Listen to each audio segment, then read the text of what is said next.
Today, I want to talk about purpose. But I'm not here to give you the standard commencement about finding your purpose. We're millennials. We try to do that instinctively. Instead, I'm here to tell you that finding your purpose isn't enough.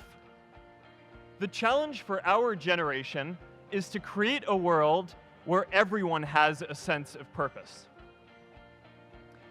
One of my favorite stories is when JFK went to go visit the NASA Space Center, and he saw a janitor holding a broom, and he asked him what he was doing, and the janitor replied, "Mr. President, I'm helping put a man on the moon." Purpose is that feeling that you are a part of something bigger than yourself, that you are needed, and that you have something better ahead to work for. Purpose is what creates true happiness.